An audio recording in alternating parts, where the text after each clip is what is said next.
Welcome to Coconut Grove, or as we call it, The Grove. With its turquoise waters and lush tropical foliage, it's been a haven for writers, artists, thinkers, and iconoclasts for over 100 years. While good ideas will never grow on trees, we like to think that here they grow, well, among them.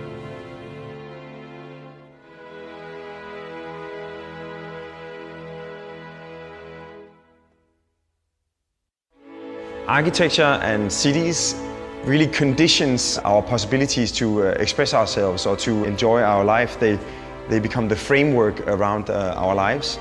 And therefore it's quite important to understand that architecture isn't just some visual art. It isn't just like an image of a building, a two-dimensional facade or a three-dimensional sculpture.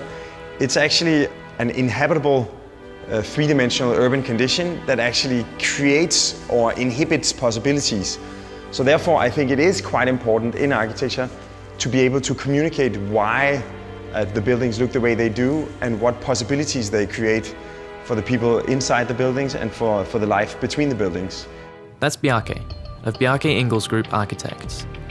He's been commissioned by David Martin and the Terra Group to develop an innovative new residence in Coconut Grove. Bjarke has a reputation for challenging convention, as does the Grove.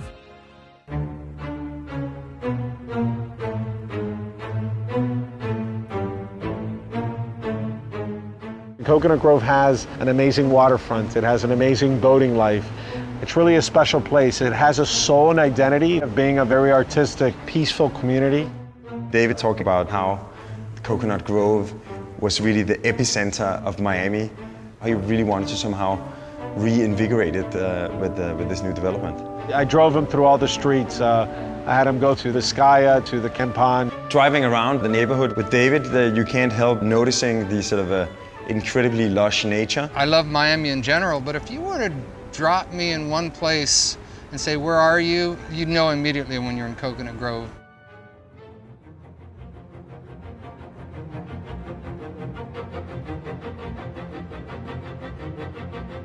Coconut Grove is the oldest neighborhood in Miami. In the 20th century, it became home to American millionaire Howard Hughes, along with Miami's first commercial airport, the Pan American Seaplane Base, now the location of Miami City Hall. While change is what gets us Grovites out of bed in the morning, we'd never dream of compromising our beautiful surroundings. Sustainability is something that we lead with. This is going to be the first residential building in Florida that will have gold certification. We've been working with Raymond Jungels, the landscape architect, to regrove the Grove in a way. We're creating a landscape that's alive. There'll be a lot of movement, there'll be a lot of nature in the garden. And the really interesting thing about this particular garden, as you're down in the garden and you look up to the sky, you'll see these amazing pieces of sculpture that kind of twist your eye up towards the clouds. As some of our owners say, the buildings dance together. Because the bay is on a diagonal, the two buildings actually turn, and rather than being front and back, they become side by side. So rather than just dumping a general extrusion of floor plans, it's two buildings that actually respond to each other and respond to the surroundings. So you maximize the qualities, the enjoyment of the weather, the enjoyment of the view. Not only are we creating a space for optimizing views for our owners, but we're also creating space for a developer to customize the residences, move bathrooms, move kitchens, move bedrooms.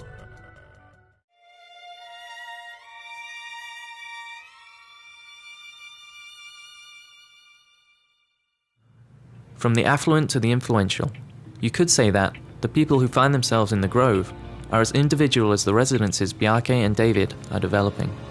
To make a really interesting apartment building in the Coconut Grove, you have to understand what are the kinds of people that would be living here, what are the concerns and demands and dreams that drive their decisions. This project is really trying to bring things back to the origins rather than inserting a completely new transformation.